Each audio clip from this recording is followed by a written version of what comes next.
seja muito bem-vindo a um mergulho no coração da maior festa alemã das Américas. Eu sou Eduardo Caleiro, estudante de Publicidade e Propaganda aqui na FURB. E eu sou Luiz Lothar Mafra Júnior, também estudante do segundo semestre de Publicidade e Propaganda aqui da FURB. E estamos aqui para guiar você pelos bastidores e pela história dos icônicos desfiles da nossa querida Oktoberfest Blumenau. Esta é uma atividade interdisciplinar e de extensão realizada nas disciplinas de produção publicitária em áudio e produção e linguagem audiovisual publicitária, sob a coordenação dos professores Everton Darout e Marta Brode. Nesse primeiro episódio, vamos conversar com Vânia Gaio, que é gerente de planejamento na Secretaria de Turismo desde 2015. Ela estudou gestão estratégica empresarial na ICPG e turismo e lazer na FURB. Tudo bem, Vânia, como você está? Olá, tudo bem? É um prazer imenso estar aqui com vocês hoje para falar sobre os desfiles da Oktoberfest, que é uma paixão, né, aqui de Blumenau. Claro. Com certeza. Esse é o Audiocast FURB especial Oktoberfest Blumenau. Bom, os desfiles eles surgiram juntos com a Oktoberfest Blumenau, né? E tomaram conta, super amados e muito esperados durante todo o ano. É o momento em que toda a tradição alemã, ela sai dos pavilhões e passa a dominar a rua 15 de novembro. Nesta época, ela colore toda a cidade, né, com seus trajes típicos, muita dança, música e, é claro, muita alegria. Vânia, você está à frente dos desfiles há algum tempo já, há alguns anos. Como é que começou essa história com os desfiles e o que te motiva a continuar na comissão de frente? Hoje eu faço parte da comissão organizadora dos desfiles, mas eu comecei desfilando com 5 anos de idade, né? E desfilei até 2013, quando eu entrei na comissão organizadora dos desfiles. Então, eu tenho o lado de quem já desfilou e tenho agora o lado da comissão organizadora. Nós somos uma comissão. Hoje a nossa comissão conta com 11 pessoas, né? Então, temos um belo trabalho para fazer. Com certeza. São 40 anos de história, né? O que significa para você fazer parte, né, dessa grande trajetória dos desfiles? Os desfiles, para mim, eles são mágicos, né? É a exposição da nossa cultura, da nossa tradição, né? Da nossa cidade, na Rua 15, mandando para o Brasil e para o mundo. O que torna um desfile do Oktoberfest tão inesquecível para você? Nós da comissão, a gente fala assim que o desfile da Oktoberfest, ele é único. Mas para nós temos que cuidar de quem trabalha, a gente tem que pensar em quem desfila e em quem assiste. E ver essa união, essa integração desses três públicos, não tem preço. E falando um pouco sobre a história e cultura do desfile, né? A edição do Oktoberfest Blumenau começou lá em 84, inspirada na versão de Munique. E qual foi a ideia de começar a trazer um desfile, né? Para ser um momento marcante também, né? Uma parte da festa.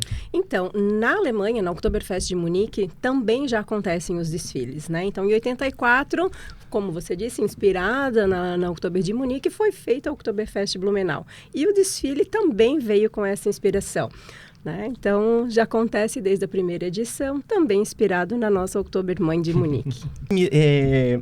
Como era o formato da primeira edição, né?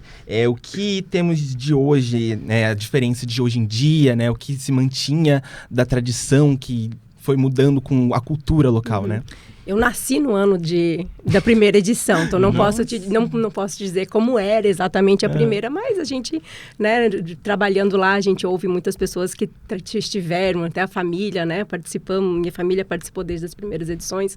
No início, os clubes de cassitiro eram muito fortes, né? Sim. E, tem toda essa parte, vamos cultivar conforme na Alemanha e tal. Só que, assim, é uma festa de origem alemã, mas feita por brasileiros. Com certeza. Jeitinho brasileiro. Então, o nosso desfile, eu já tive oportunidade de ir para uma Oktober na Alemanha, é muito emocionante, mas a nossa é linda e ela tem o nosso tempero brasileiro. Assim certeza, como os nossos desfiles também, né? O desfile na Alemanha, ele é um desfile mais onde as pessoas vão marchando, as pessoas vão mostrando a sua tradição, mas de uma maneira mais séria, que é a tradição europeia, né? E nós, como a gente bem sabe, os nossos desfiles são divertidos, tem a criatividade brasileira aflorando na Rua 15 de Novembro, que o torna único. Né? Muito lindo isso. Exato. E ao seu ver, você comentou ali do do desfile da Alemanha, né? Que com certeza foi a inspiração para trazer para Blumenau, mas também teve mudanças desde 1984 até os dias de hoje. Mas ao seu ver, olhando agora com esse tempo de experiência que você tem por cima, o que mudou e o que você pensa que, não, isso não pode mudar porque senão vai perder o sentido? Então, o nosso desfile, nós temos um regulamento, né? Então, dizendo que é até um balizador, né? De como é feito o desfile, no caso. Tem lá, bem a teoria, assim, o que pode e o que não pode, né? E isso precisa para a gente não perder a essência da tradição germânica, né? Mas também deixar essa criatividade brasileira florar, né? Por exemplo, hoje em dia nós temos carros temáticos, além dos clubes de cacetiro, dos grupos folclóricos, carregando toda essa história, essa trajetória dos nossos imigrantes, mas também temos os carros que remetem à alegria da nossa festa também. Com certeza. E os desfiles, eles parecem acontecer de uma forma muito leve, espontânea, mas a gente sabe que tem muita coisa por trás, né? Um planejamento muito grande. Quanto tempo a equipe começa a se preparar para tudo acontecer de forma simples e... A gente não para.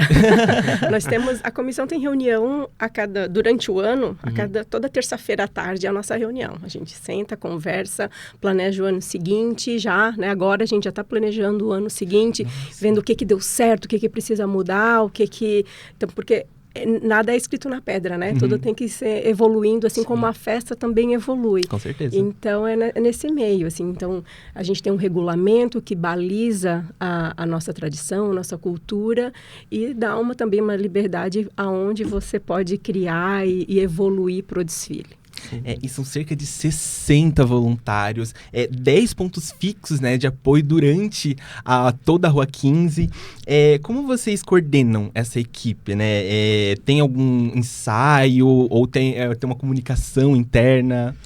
Essa equipe do desfile, nós chamamos de apoio do desfile. Eles são fantásticos, eles são o nosso braço direito.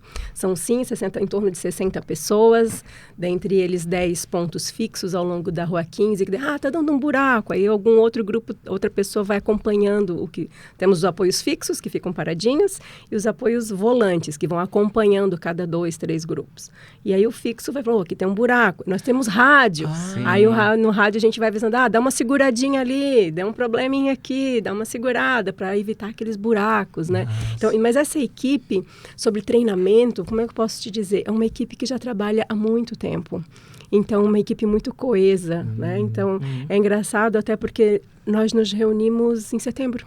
A gente faz uma reunião com apoio. Vocês estão dentro, ok, beleza? E eles são voluntários. Nossa. É uma equipe de voluntários até para...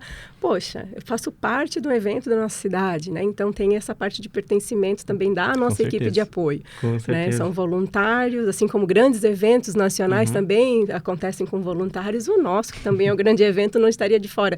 Também temos a equipe de voluntários que mora no nosso coração.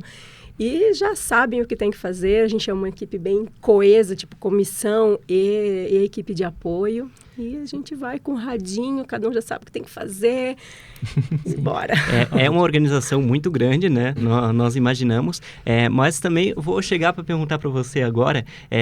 Com essa questão de logística, a gente sabe que tem bastante complicações, então eu queria te perguntar qual que foi o mais memorável de todos, qual que emocionou você, talvez... Qual que não consegue sair da memória? Não, esse vai ser inesquecível. Olha, os desfiles com chuva são inesquecíveis. Porque a gente trabalha o ano inteiro. Não só nós como comissão, mas os grupos são formados por grupos autônomos, clubes de cacetiro, grupos folclóricos, e cada um faz a sua preparação, né? Aí chega lá no dia, chove, a gente fala, ai, que pena. E às vezes chove durante o desfile. Aí deu o desfile, a gente fala, desfila quem pode, nem quem quer, quem pode. E muitos vão, muitos desfilam, isso torna inesquecível, porque vê aquelas pessoas embaixo de chuva, querendo mostrar a sua tradição, querendo mostrar a sua alegria, querendo viver aquele momento até embaixo d'água. Então, isso a gente reza para não chover. Mas quando chove, a gente vê o povo indo mesmo assim. E outra, a calçada cheia, mesmo com chuva, abrindo sombrinha. Isso É uma emoção. inesquecível. É uma emoção, né?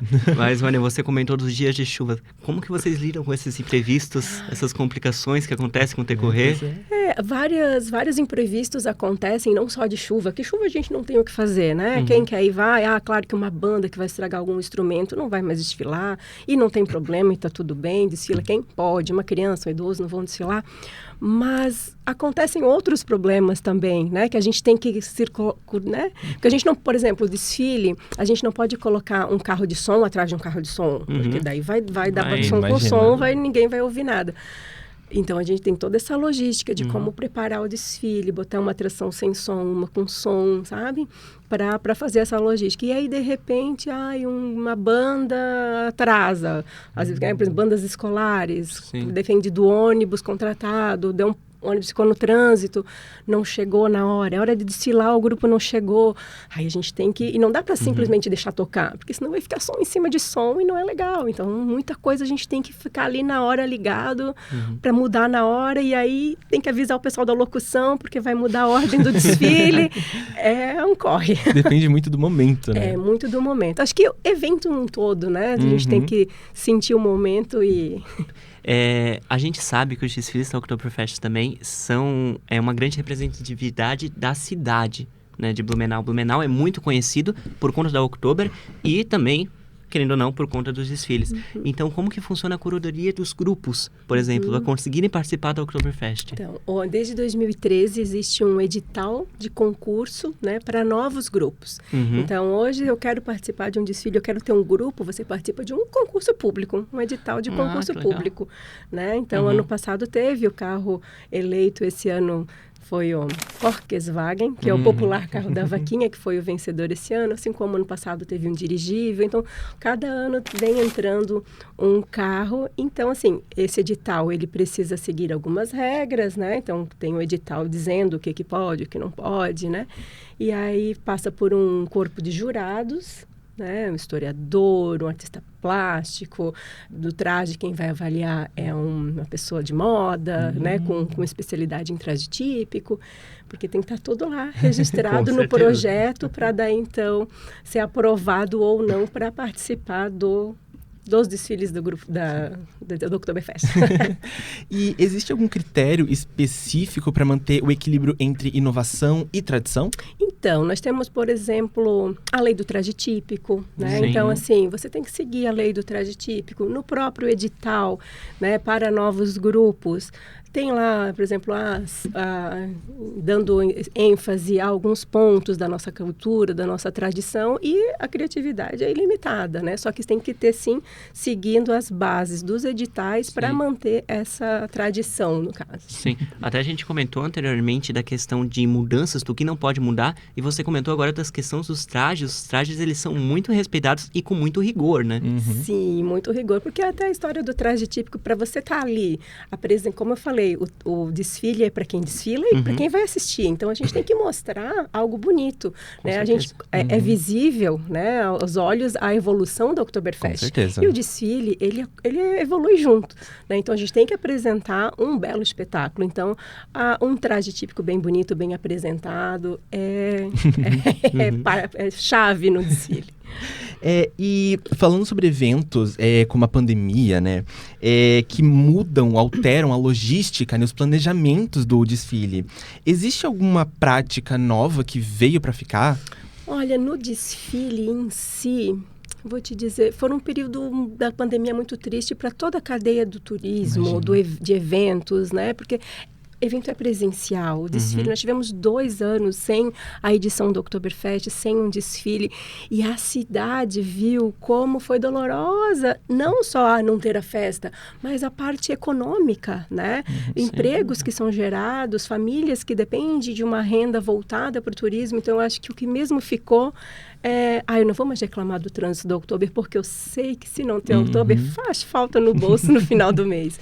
Então, a Oktober mostra esse momento também de atividade econômica da cidade. Muita importância, né? E quais são as maiores curiosidades que o público não imagina sobre os desfiles, né? Algo que sempre surpreende o público. Que surpreende o público. O público tá lá vendo o desfile todo acontecendo, né? Acho que ele não tem noção da nossa parte dos bastidores, né? Por exemplo, nós saímos ali da Alameda, aí os carros alegóricos saem da Rua das Palmeiras, as pessoas a pé da Alameda, e a gente vai encaixando, porque a gente tem que pensar também na segurança das pessoas, das crianças, né? Que estão participando desse desfile. Então, toda essa parte logística, que eu acho que as pessoas, não sei se para elas estão vendo lá, tudo bonitinho. Mas a gente tem que cuidar muito dessa parte de logística. Então, acho que isso envolve bastante a atenção do público. Em questão também de logística, nós sabemos que os desfiles da Oktober, eles têm diferenciação entre de tarde e de noite. Como que é feita essa preparação? Quais que são as principais diferenças? O que isso influencia? Os grupos que participam são os mesmos, né? Todos que desfilam no sábado, à tarde também desfilam no domingo. Mas, claro, que para os desfiles à noite, os carros já colocam uma luz a mais. Então, já tem um charme da noite. Os nossos carros alegóricos, né? Que são organizados pela Vila Germânica, também a gente tem esse cuidado de pôr luzes à noite para dar esse charme também da noite. E também para as pessoas serem vistas, né? Então, o desfile da noite tem esse charme com a luz da noite. Imagino. Em questão até também de adaptações, como a gente falou do dia para a noite agora, também é importante mencionar os turistas, porque a gente é de Blumenau, a gente tem muito a lida daqui, digamos assim, mas o que os turistas influenciam também no desfile? Então, nós temos um grupo para os turistas. Olha né? só. Nós temos o grupo chamado Grupo de Blumenau. É uma inscrição feita via site, são 150 pessoas por desfile, tanto nas quartas como nos sábados, e abre a internet. Pode se inscrever pessoal do Brasil inteiro.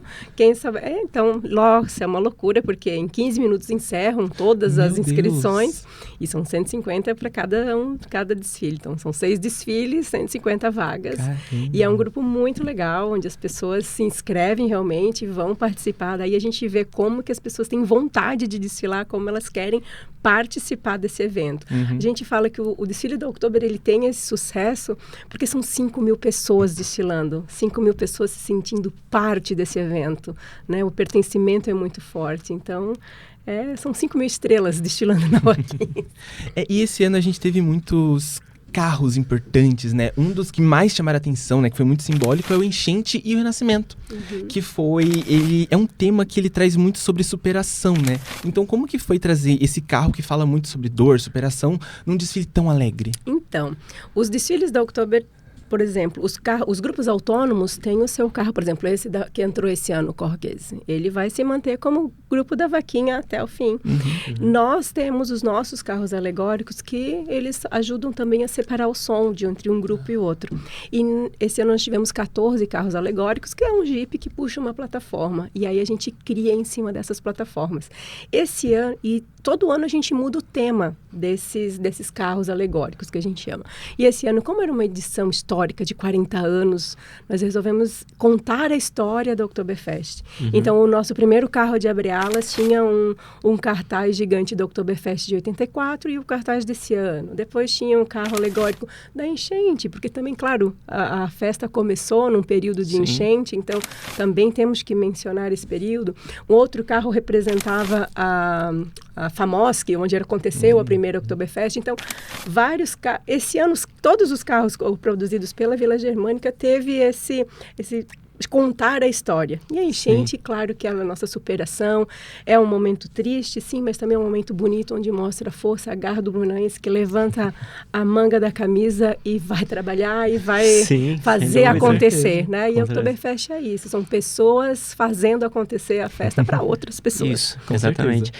Que nem você comentou, esse ano ele foi muito especial por conta dos 40 anos de Oktober, né? Mas teve algum outro desfile também que se destacou ao seu ver? Não, esse é muito original, teve uma mudança muito grande. Tivemos um desfile histórico esse ano, porque no início os desfiles eram nas quartas e aos domingos.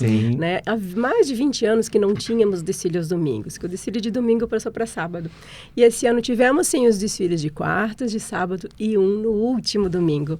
Eu lembro que eu falei que eu desfilava de criança, desfilava no domingo de manhã.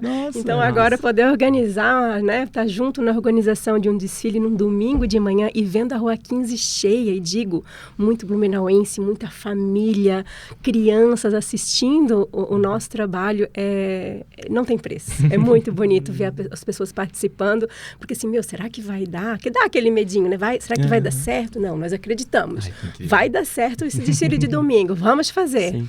E aí você vê a 15 lotada, não tem palavras. Impressionante, né? E é até bom mencionar a troca desse domingo para sábado, porque essa mudança houve propriamente pela dificuldade de logística lá um tempo atrás, né? Então é algo muito complicado. Mas eu queria saber o que te faz vibrar quando realmente um desfile começa, porque a gente sabe que nesse ano, domingo, não foi fácil. Então, nunca é. Aliás, o que te faz vibrar realmente quando você vê aquela monte de pessoas por sua organização? A gente trabalha pensando no desfile. Quando a gente trabalha com evento, com turismo, a gente trabalha pensando no sonho de alguém, né? Quantas pessoas sonham em participar de um desfile? Quantas pessoas sonham em vir para uma Oktoberfest? Para nós é comum, é daqui da nossa cidade, mas nós fazemos Oktoberfest para o Brasil e para o mundo. Quantas pessoas sonham em vir para cá? E ver isso acontecer tudo certinho, quando a gente consegue ver, nossa, é muito legal, assim, você faz parte do sonho de alguém, então por isso que a gente vibra, porque a gente quer que dê tudo certo, que aconteça, que todos desfilem, não tem preço. Muito lindo. Uma das coisas lindas desse ano também foi o carro Realeza, que trouxe uma homenagem linda a todas rainhas e princesas das outras edições, né? Como foi a ideia de criar uma alegoria que homenageia todas essas rainhas e princesas, e especificamente nessa edição de 2025? Então, comentei que todos os carros alegóricos mudam ao longo aos anos, né? Porém, o carro da Realeza e o carro do Vovô Chopin sempre se permanece. Sim. Né? Mas 40 edições é histórico. Então, a Realeza fica em destaque no seu carro alegórico, mas vamos convidar todas as realezas para mostrar essa edição histórica. E como chamar, gente? Como achar essas pessoas que já estiveram há 40 anos atrás numa realeza? Então, aproveitamos vocês, né? A parte de comunicação, de mídia. Então, foi colocado...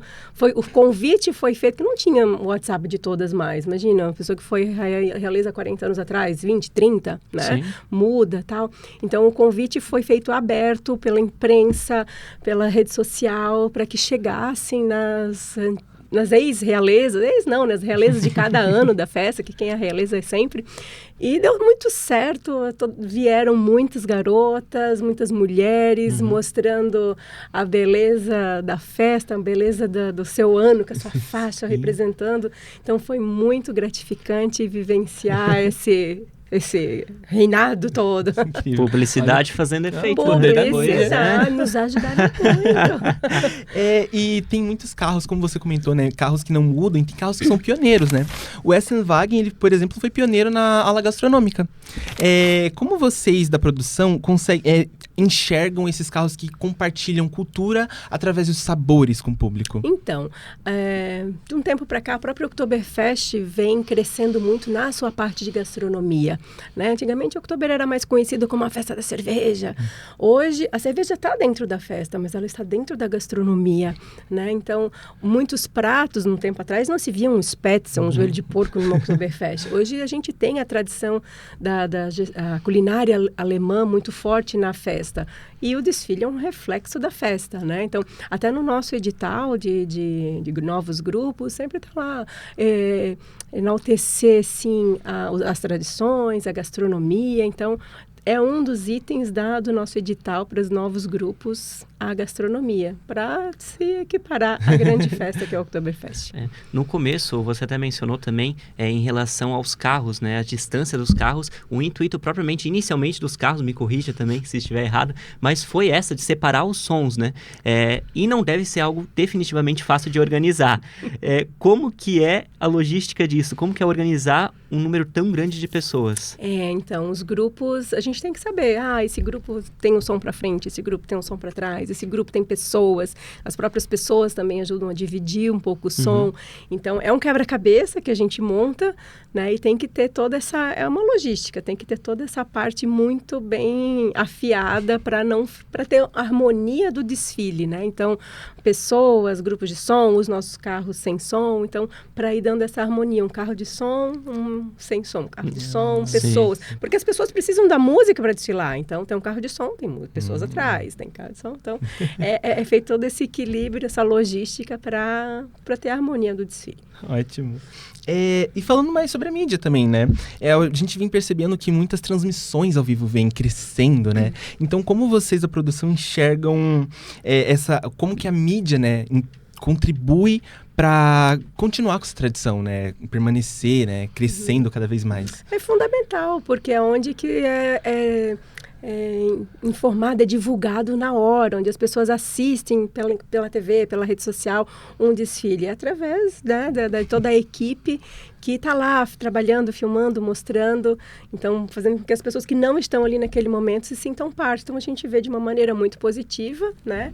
Toda a imprensa que participa, divulga, que são grandes divulgadores da nossa festa e do nosso desfile. Houve alguma inovação visual ou tecnológica nos carros alegóricos ou nos trajes? Então, os grupos, eles se reinventam a cada ano, e isso é mágico, né? Como eles se sentem parte da festa, eles têm esse pertencimento da festa, eles querem mostrar o seu melhor, né? Assim como nos nossos carros também. Esse ano um carro girar, o cartaz girava mostrando o antigo e o novo, né? E a gente vê isso refletindo nos grupos também. Um solta fumaça, um solta aquele foguinho que não queima, né? Outro, então todo desfile, em cada ano a gente vê várias inovações também dos próprios grupos, querendo mostrar o seu melhor e fazer acontecer na Rua 15. Como é feita a organização de um número tão grande de participantes? Porque muita gente, não é? Então, por isso a gente tem que ter um regulamento, né? Porque, querendo ou não, são em torno de 100 atrações por desfile. Nessas 100 atrações são quase 5.000 pessoas desfilando, então a gente tem que ter um regulamento com as ordens, o que pode, o que não pode, né? Então, e os grupos sabem, eles recebem com antecedência, assim, todo esse regulamento, todo mundo quer fazer bonito também, então, assim, ter essa parceria com os grupos é muito importante, né? A gente, como comissão, não quer notificar um grupo porque fez errado, não, a gente quer que todos sigam o regulamento e façam bonito, porque a cidade ganha, o grupo ganha, todos ganham. Exatamente. Nessa questão de grupos, você está muito tempo à frente, né? Houve alguma diferença na diversidade dos grupos? Ao seu ver, continua na mesma constância?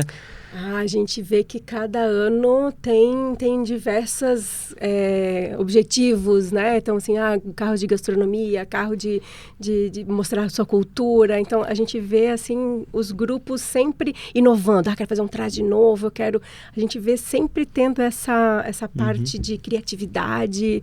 Então, um desfile nunca é igual ao outro, né? A alegria de cada pessoa sempre é fantástico. Tem alguma curiosidade que você acredita que nós aqui, os nossos espectadores, gostaria de saber sobre os bastidores?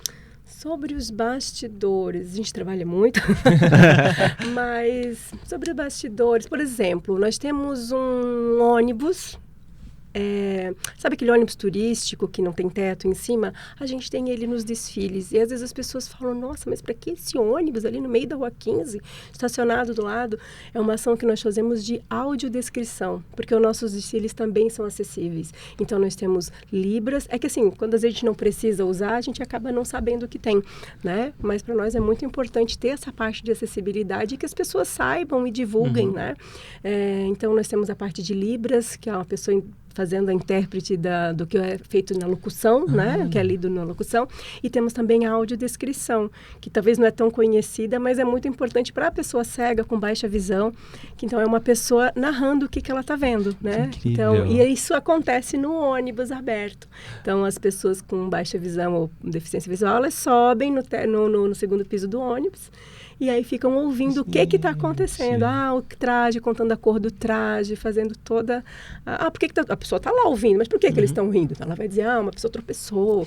Então, é toda uma técnica de audiodescrição que é fantástica e que a gente gosta muito, né? A gente gosta muito de ver essa interação das pessoas também com deficiência, porque o nosso desfile ele é feito para todos. Muito lindo. Você comentou que trabalha muito, eu acredito, porque são 19 dias de outubro, né?